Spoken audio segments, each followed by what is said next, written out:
श्रीमद्सद्गुणशालिनं चिदचिदि व्याप्तं च दिव्याकृतिर्जीवे साक्षरमुक्तकोटिसुखदं नैकावताराद्विपं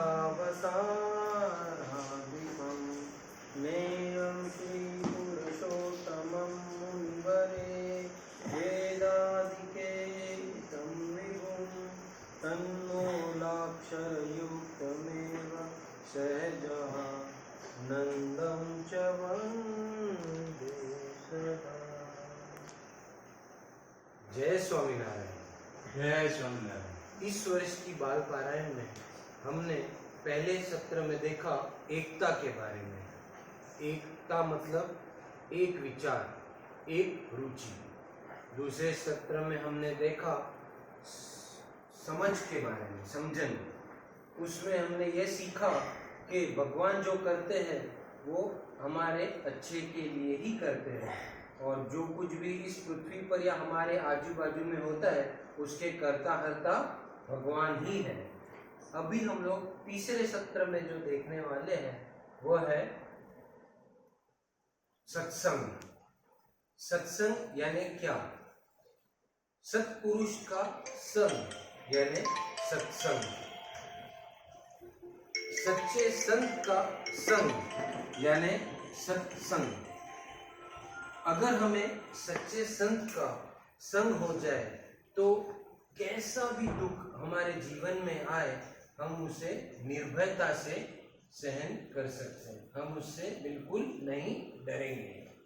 कैसे? उदाहरण के तौर पे मैं आपको एक स्टोरी कहता हूँ। भागवत कथा में उल्लेख है, व्याख्यान आता है राजा परीक्षित का। राजा परीक्षित यानी कौन? अर्जुन के पौत्र। तो अर्जुन बिन आप बताइए, अर्जुन के पुत्र का नाम क्या था? अभिमन्यु। अभिमन्यु, जी हाँ। अभिमन्यु के पुत्र का नाम क्या था?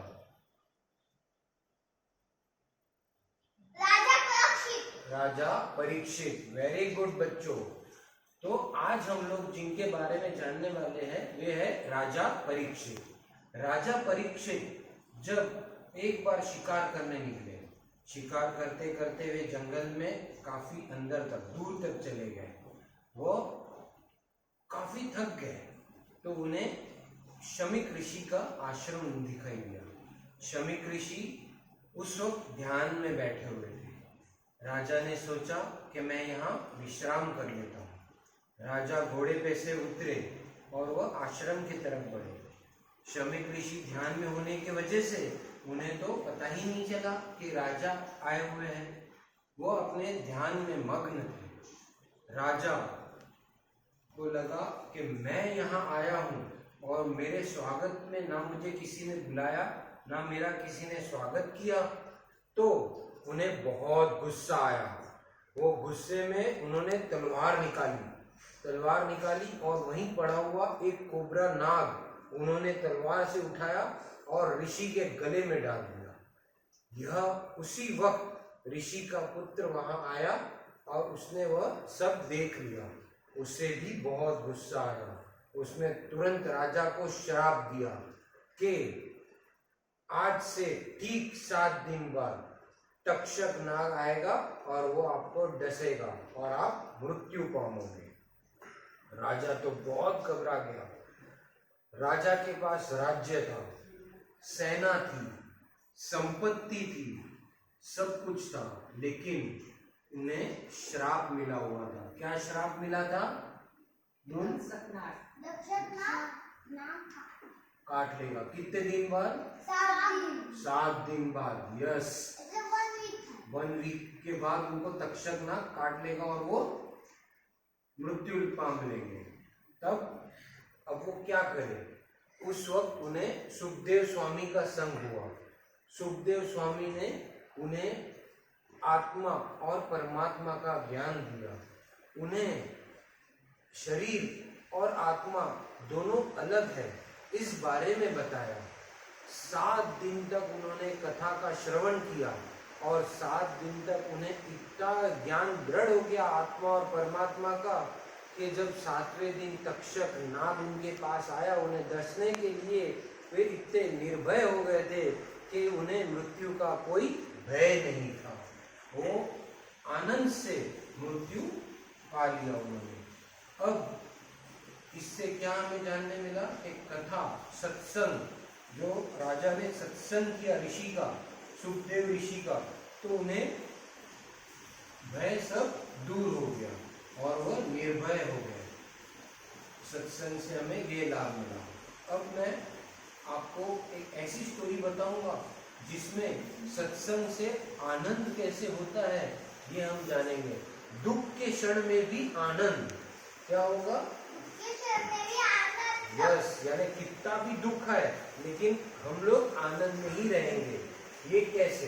तो ये स्टोरी है खंबात के सदाशिव भाई की। किसकी स्टोरी है? खंबात के सदाशिव भाई की। गुजरात में खंबात गांव है, वहाँ के सदाशिव भाई की स्टोरी है। सदाशिव भाई बहुत धनवान थे।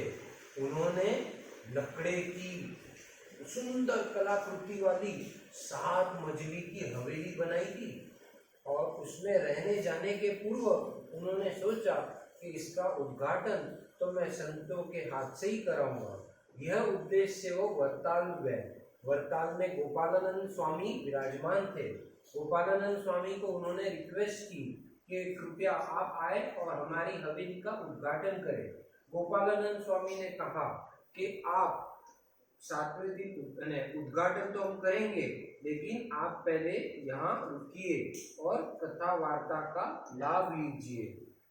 गोपालानंद स्वामी ने उन्हें 7 दिन तक निरंतर कथा का लाभ दिया और उस कथा वार्ता में उन्होंने एक ही चीज बताई कि यहाँ जगत तो नाशवंत है, हम क्या लेके आए थे और क्या लेके जाने वाले हैं। हम ना कुछ लेके आए थे ना कुछ हम ले जाने वाले हैं। ये जगत तो नाशवंत है। उस बात को उन्होंने इतना दृढ़ करा दिया कि सदाशिव भाई पूरे तैयार हो गए थे कि जगत नाशवंत है। 7वें दिन जब कथा वार्ता खत्म हुई तब उन्होंने सदाशिव भाई को एक पत्र दिया। वो पत्र क्या था पता है आपको? वो पत्र में लिखा था कि आपने जो सुंदर 7 मंजिली का हवेली बनाई थी वो हवेली तो लकड़ी की हवेली जल के राख हो गई। इतनी बड़ी हवेली, नया घर, इतना पैसा लगा के और वो जल के राख हो गया था। तो सदाशिव भाई को ऐसे दुख के क्षण में भी एक टीपू मात्र यानी एक बूंद भी दुख नहीं आया। क्यों? क्योंकि उन्होंने कथा का श्रवण किया था और कथा का टॉपिक ही वो था कि जगत तो नाशवंत है। तो हवेली में क्या सदाशिव भाई को दृढ़ हो गया था कि मैं कुछ लेके नहीं आया ना मैं कुछ ले जाने वाला हूँ, जो है वो यहीं रहने वाला है।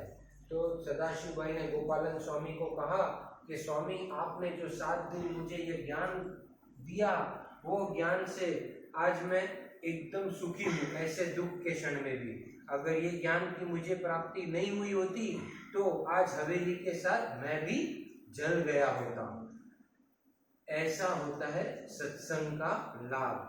यही सत्संग का लाभ के हिसाब से योगी जी महाराज ने हर रविवार को सत्संग सभा का प्रारंभ किया और पूरम पूज्य प्रमुख स्वामी महाराज ने सत्संग सभा के साथ घर सभा का भी एक नियम दिया।